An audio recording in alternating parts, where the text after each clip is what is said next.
तो चलिए आज फाइनली हम लोग पढ़ने वाले हैं कोशिका के बारे में। कोशिका क्या है, कोशिका खोज किसने किया और कितने ईस्वी में किया, कोशिका में क्या क्या होता है, चलिए आज के बारे में चर्चा करते हैं। सबसे पहले कोशिका क्या है। कोशिका कोशिका क्या है, कोशिका क्या है, व्हाट इज कोशिका, कोशिका क्या है। तो हम लोग जानते हैं जीवों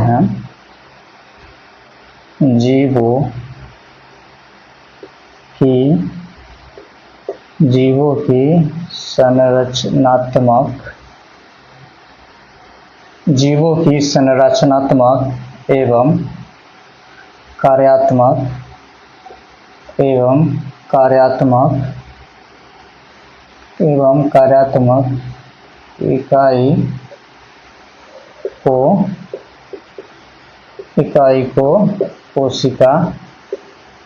एवं कार्यात्मक इकाई को कोशिका कहते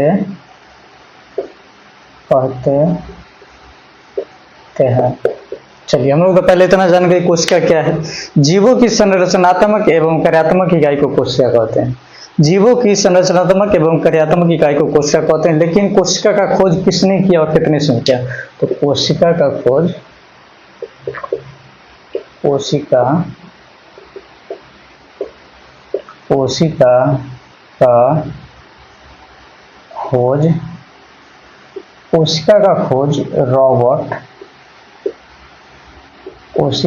रॉबर्ट हुक नामक वैज्ञानिक ने सन 1665 ईस्वी में किया था। चलिए फाइनली हम लोग इतना तक जान गए कोशिका क्या है। जीवों की संरचनात्मक एवं कार्यात्मक इकाई को कोशिका कहते हैं।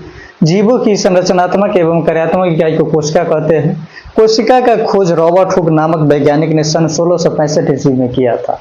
तो हम लोग कोशिका की परिभाषा जान गए, कोशिका का खोज किसने किया और कितने ईस्वी में किया, ये सब जान गए। लेकिन अब हम जानेंगे आखिरकार कोशिका होता क्या है, कोशिका के अंदर क्या क्या चीज होता है। चलिए फिलहाल आप इतना उतार लीजिए, इसके बाद हम अगले पॉइंट पे बात करते हैं।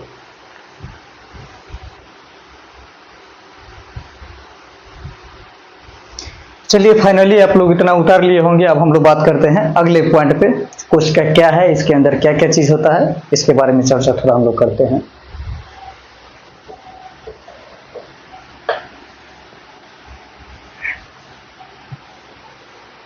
चलिए तो आप लोग जान गए कोशिका क्या है, कोशिका खोज किसने किया और कितने ईस्वी में किया।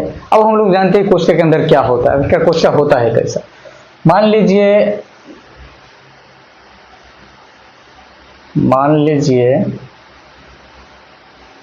ये एक कोशिका, मान लीजिए एक कोशिका है। इंग्लिश में इसको बोलते हैं सेल, हिंदी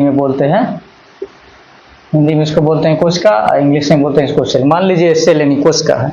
तो कोशिका के चारों ओर जो पट्टीनुमा आप संरचना देख रहे हैं, इसको हम लोग बोलते हैं सेल मेम्ब्रेन। सेल MEMBRANE, इसको हम लोग बोलते हैं सेल मेम्ब्रेन। हिंदी में इसको बोलते हैं कोशिका झिल्ली।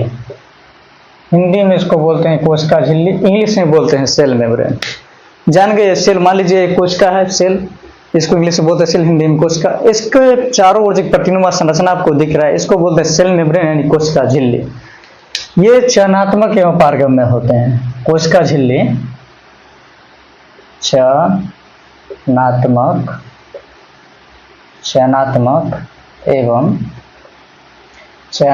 एवं पारगम्य होते हैं। सेल मेम्ब्रेन कोशिका झिल्ली चयनात्मक एवं पारगम्य होते हैं। ये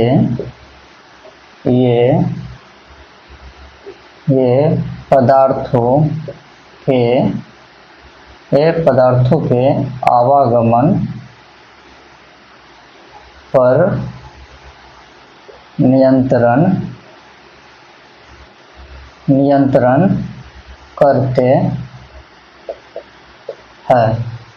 पहला पॉइंट क्या हो गया, ये चयनात्मक एवं पारगम्य होते हैं। दूसरा पॉइंट, ये पदार्थों के आवागमन पर नियंत्रण करते हैं। तीसरा पॉइंट हो गया, ये कोशिका को सुरक्षा प्रदान करते हैं। तीसरा पॉइंट, कोशिका को सुरक्षा प्रदान करते हैं। चलिए यहाँ तक हम लोग जान गए। सेल में एक कोशिका हुआ, कोशिका के चारों पट्टीनुमा जो एक संरचना हुआ, इसको हम लोग बोलते हैं सेल मेम्ब्रेन। हिंदी में इसको बोलते हैं कोशिका झिल्ली। ये चयनात्मक एवं पारगम्य होते हैं। चयनात्मक एवं पारगम्य का अर्थ ये कि जब भी हम कोई भी वस्तु खाते हैं या फिर हम लोग भोजन करते हैं, कोई भी सामान खाते हैं, तो उसमें अनावश्यक चीजों को है ये कोशिका झिल्ली जो है मतलब शरीर के अंदर नहीं आने देता है। और अनावश्यक चीज को शरीर के अंदर नहीं आने देता है, बस सिर्फ आवश्यक चीजों को शरीर के अंदर आने देता है। बस इसलिए इसको चयनात्मक एवं पारगम्य कहते हैं होते हैं। ये पदार्थों के आवागमन पर नियंत्रण करते हैं। वही मतलब कोई निष्क्रिय पदार्थ को शरीर के अंदर नहीं आने देते हैं और सक्रिय पदार्थ को शरीर के अंदर आने देते हैं, इसलिए ये पदार्थों के आवागमन पर नियंत्रण करते हैं। ये कोशिका को सुरक्षा प्रदान करते हैं। इसका मुख्य कार्य होता है कोशिका को सुरक्षा प्रदान करना। सेल मेम्ब्रेन के बारे में चले यहाँ तक हम लोग जान गए। तो देखिए सेल मेम्ब्रेन यहाँ तक जान गए। उसी के बाद देखिए इसी के ऊपर एक और पट्टीनुमा संरचना होता है।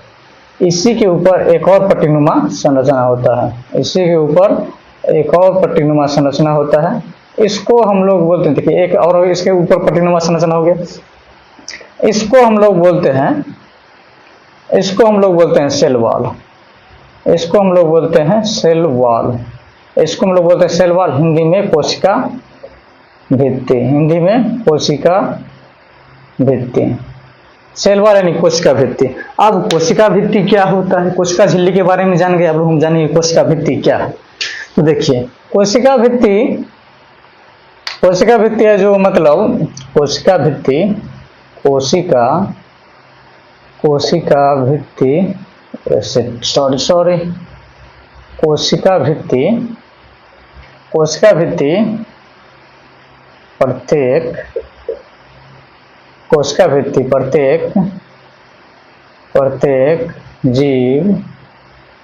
प्रत्येक जीव जंतु एवं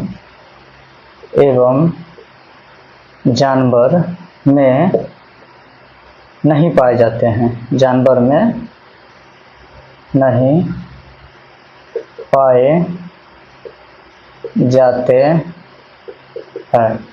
सेल वॉल हो गया, इसको बोलते हैं सेल वॉल। कोशिका भित्ति प्रत्येक जीव जंतु एवं जानवर में नहीं पाए जाते हैं। ये मुख्यतः पौधे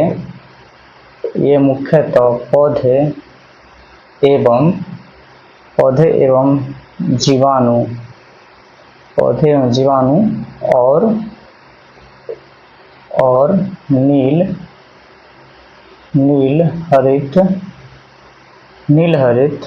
नील हरित शैवाल में पाए जाते हैं।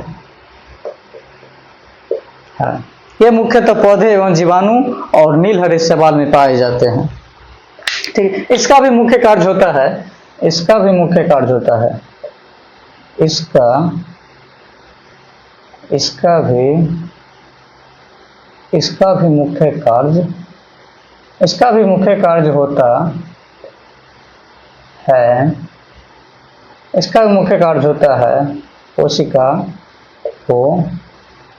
कोशिका को सुरक्षा प्रदान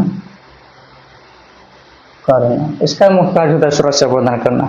तो चलिए फाइनली हम लोग आपको पिछले से थोड़ा देर पहले हमको बताए थे कोशिका क्या है, कोशिका का खोज किसने किया और कितनी ईस्वी में किया। तो कोशिका जीवों की संरचनात्मक एवं क्रियात्मक क्या को कोशिका कहते हैं। कोशिका का खोज रॉबर्ट हुक वैज्ञानिक ने किया सन 1665 ईस्वी में। उसके बाद हम लोग जानते हैं आखिरकार कोशिका के अंदर क्या क्या होता है। तो चलिए मान लीजिए एक प्रकार का कोशिका हुआ। कोशिका के चारों ओर जो एक पट्टीनुमा संरचना देख रहे हैं, इसको हम लोग बोलते हैं सेल मेम्ब्रेन। सेल मेम्ब्रेन यानी कि कोशिका झिल्ली, इंग्लिश में सेल मेम्ब्रेन, हिंदी में कोशिका झिल्ली। कोशिका झिल्ली चयनात्मक एवं पारगम्य होते हैं। ये पदार्थों के आवागमन पर नियंत्रण करते हैं। उसके बाद ये कोशिका को सुरक्षा प्रदान करते हैं। तो यहाँ तक हम लोग जान गए सेल मेम्ब्रेन के बारे में। इसके बाद इसी कोशिका के ऊपर एक और पट्टीनुमा संरचना होता है, जिसे हम लोग बोलते हैं सेल वॉल, यानी जिसे हम लोग बोलते हैं कोशिका भित्ति। अभी कोशिका भित्ति प्रत्येक जीव जंतु एवं जानवर में नहीं पाए जाते हैं। कोशिका भित्ति हर एक जीव जंतु एवं प्राणी, जानवर इत्यादि में नहीं पाए जाते हैं। ये मुख्यतः पौधे एवं जीवाणु और नील हरित शैवाल में पाए जाते हैं।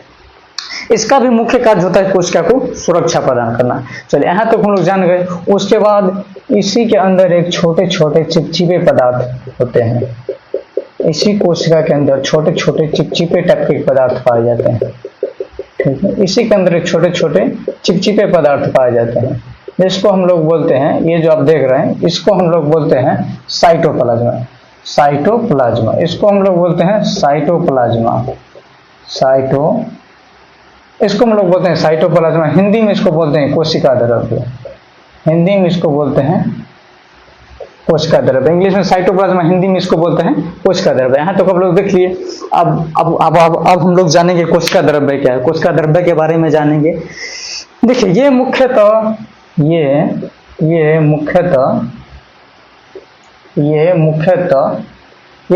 कोशिकांगों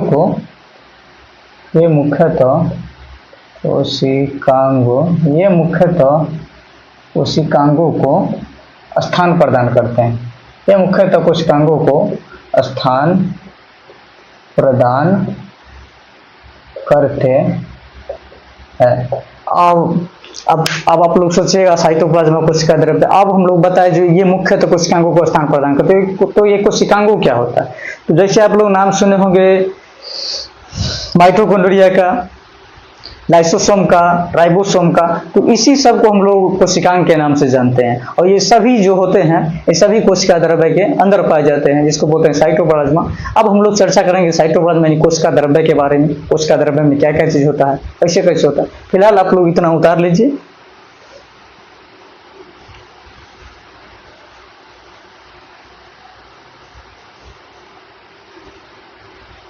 चलिए, आप लोग इतना उतार लिए होंगे। अब हम अगले पॉइंट में बात करते हैं, आखिरकार कोशिका द्रव्य क्या, इसमें क्या क्या होगा नहीं होता है।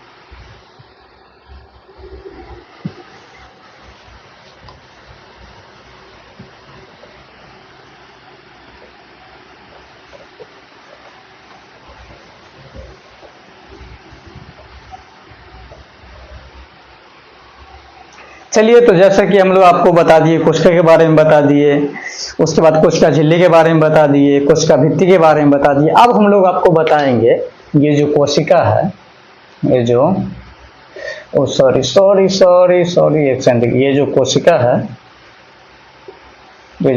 है यानी कि इसको सेल, इसी के अंदर हम आप लोग को अभी बता रहे थे किसके बारे में, कोशिका झिल्ली, कोशिका भित्ति, हम कोशिका के बारे में आप लोग को बता दिए। इसी के अंदर हम अभी आप लोग को बता रहे थे कोशिका द्रव्य के बारे में। आखिरकार हाँ, कोशिका द्रव्य के बारे में, साइटोप्लाज्मा, कोशिका द्रव्य, साइटोप्लाज्मा,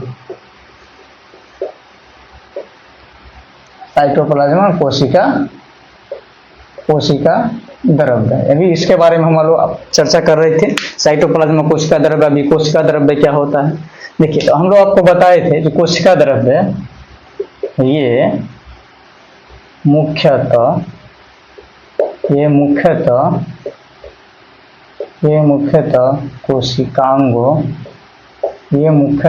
कोशिकांगों को स्थान प्रदान करते हैं। पहला पॉइंट तो ये हो गया कोशिका द्रव्य का, ये मुख्यतः कोशिकांगों को स्थान प्रदान करते हैं। तो कौन सा कोशिकांग, तो लाइसोसोम, राइबोसोम, माइटोकॉन्ड्रिया इत्यादि जो भी पदार्थ होते हैं वो सभी इसी कोशिका द्रव्य साइटोप्लाज्मा के अंदर पाए जाते हैं। इसका मुख्य कार्य पहला ये हो गया। उसके बाद हम लोग जितना भी हमारे शरीर में जैव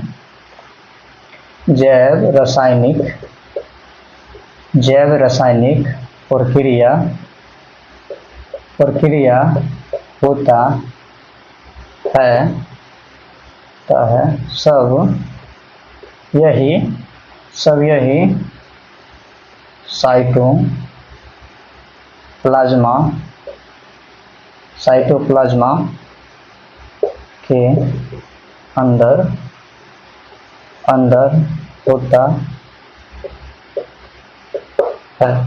जितना भी हमारे शरीर में जैव रासायनिक प्रक्रिया होते हैं सब यही साइटोप्लाज्मा यानी कोशिका द्रव्य के अंदर होते हैं। अब कहने का अर्थ है जो साइटोप्लाज्मा के बारे में हम आपको बता दिए, ये एक जीव द्रव्य नाम पदार्थ देख रहे हैं, इसको बोलते हैं जीव द्रव्य, इंग्लिश में साइटोप्लाज्मा। ये मुख्यतः कोशिकाओं को स्थान प्रदान करते हैं, जैसे जैसे राइबोसोम, लाइसोसोम, माइटोकॉन्ड्रिया इत्यादि। उसके बाद जितना भी हमारे शरीर में जैव रासायनिक प्रक्रिया होते हैं वो सभी इसी साइटोप्लाज्मा के अंदर होते हैं। अब जैव रासायनिक प्रक्रिया का अर्थ क्या है? ऐसे हम लोग श्वसन करते हैं, पोषण करते हैं, उत्सर्जन करते हैं, तो यही सब जितना भी जैव रासायनिक प्रक्रिया होता है ये सभी इसी साइटोप्लाज्मिक कोशिका द्रव्य के अंदर होता है। इसी कोशिका द्रव्य के अंदर जैसे हम लोग बोले आप लोगों को कोशिकांगों को स्थान प्रदान करें, तो इसी के अंदर एक और कोशिका पाए जाते हैं, ये इसको हम लोग बोलते हैं माइटोकॉन्ड्रिया।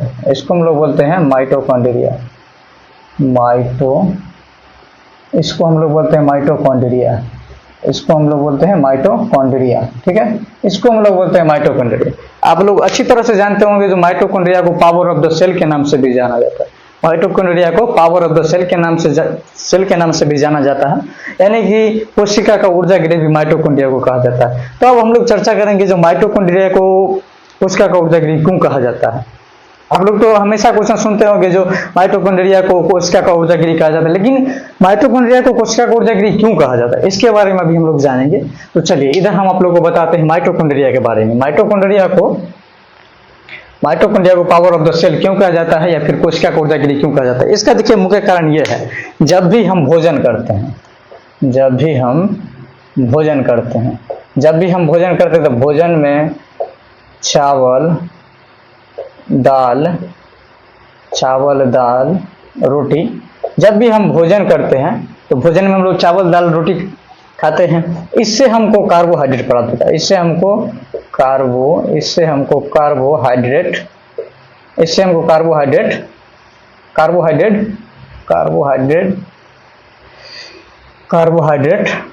होता है।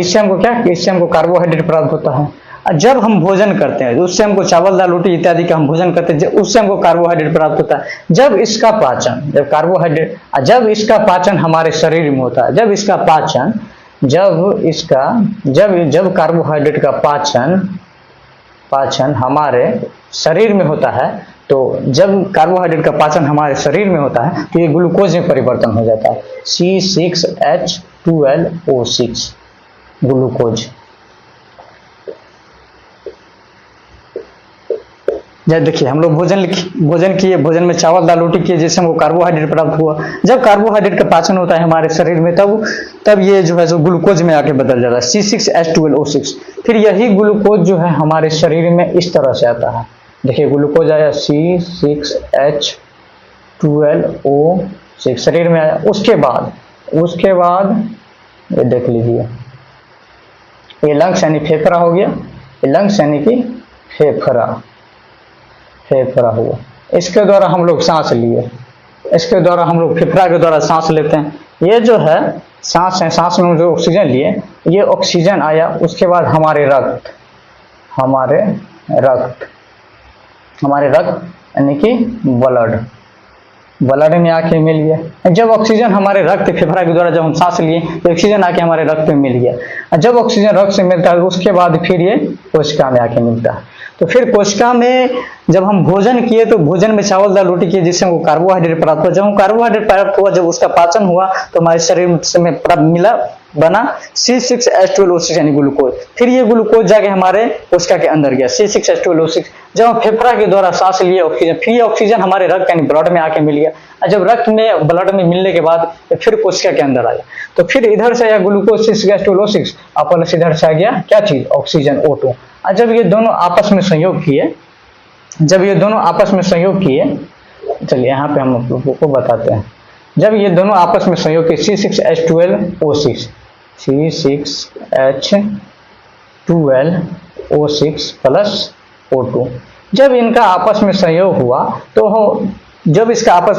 हुआ तो हमारे शरीर में प्राप्त हुआ जल H2O, जल प्लस में ऑक्सीजन और जल H2O जल और ऊर्जा, जल और ऊर्जा। जब ये दोनों आपस में सहयोग किए तो हमारे शरीर में प्राप्त हुआ जल और ऊर्जा, जल और ऊर्जा, जल और ऊर्जा। और इसी के साथ आप लोग कार्बन डाइऑक्साइड भी प्राप्त होता है इसी से, और इसी C6H12O6 में ऑक्सीजन आपस में विक्रिया करते हैं तो हमको प्राप्त होता है जल और कार्बन डाइऑक्साइड प्लस ऊर्जा। तो फिर देखिए आप मेन पॉइंट यहाँ पे है, यही जो ऊर्जा जो आप देख रहे हैं ऊर्जा, ये ऊर्जा हमें डायरेक्ट नहीं मिला, ये ऊर्जा हमें डायरेक्ट नहीं मिला, ये ऊर्जा हमें डायरेक्ट नहीं मिल करके एटीपी के रूप में मिलता है। ये ऊर्जा हमें डायरेक्ट नहीं मिल करके एटीपी के रूप में मिलता है, और एटीपी का फुल फॉर्म होता है एटीपी का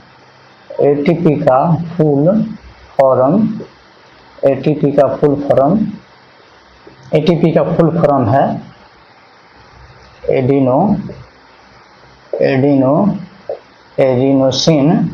एडिनोसिन ट्राइफॉस्फेट, और एटीपी को ऊर्जा मुद्रा के नाम से भी जाना जाता है। एटीपी को ऊर्जा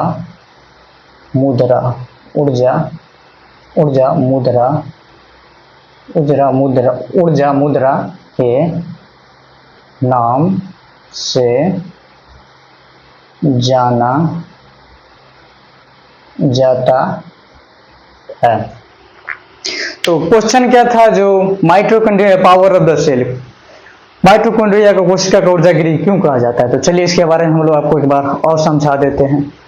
चलिए, जब हम लोग भोजन किए तो भोजन में चावल दाल रोटी इत्यादि किए जिससे हमको कार्बोहाइड्रेट प्राप्त हुआ। जब इसका पाचन हुआ हमारे शरीर में तो ग्लूकोज बना C6H12O6, फिर ये ग्लूकोज जाके हमारे कोशिका में मिला C6H12O6। यानी फेफड़ा के द्वारा जब हम सांस लिए ऑक्सीजन, जब ये ऑक्सीजन हमारे रक्त यानी ब्लड में आके मिला तब जाके ये दोनों मिल गया, उसके बाद फिर आके ये कोशिका में मिल गया। फिर कोशिका में आने के बाद C6H12O6 प्लस ऑक्सीजन आपस में जब दोनों सहयोग किए, C6H12 प्लस ऑक्सीजन दोनों जो आपस में सहयोग किए तो हमें प्राप्त हुआ H2O CO2 प्लस ऊर्जा, यानी कि जल प्लस कार्बन डाइऑक्साइड प्लस ऊर्जा। तो ये ऊर्जा जो हमें डायरेक्ट नहीं मिल करके एटीपी के रूप में मिला, इसीलिए हम माइटोकॉन्ड्रिया को पावर ऑफ द सेल यानी कोशिका का ऊर्जा गृह कहते हैं। क्योंकि ये ऊर्जा हमें डायरेक्ट नहीं मिल करके एटीपी के रूप में मिला, और शरीर को जब भी ऊर्जा की आवश्यकता होता है तो यही एटीपी टूट करके शरीर की आवश्यकता के अनुसार ऊर्जा को प्रदान करता है। इसलिए माइटोकॉन्ड्रिया को पावर ऑफ द सेल यानी कोशिका का ऊर्जा गृह कहा जाता है। चलिए हम समझा दिए, एटीपी का फुल फॉर्म भी बता दिए, एडिनोसिन ट्राइफॉस्फेट, और एटीपी को ऊर्जा मुद्रा के नाम से भी जाना जाता है। तो चलिए, उम्मीद करते हैं आप लोगों को वीडियो अच्छा लगा होगा। आप लोग जहाँ से भी देखते हो कमेंट कीजिए, और अगर कोई प्रॉब्लम समस्या है किसी भी क्वेश्चन में तो कमेंट कीजिए, और बाकी बात बताइए कैसा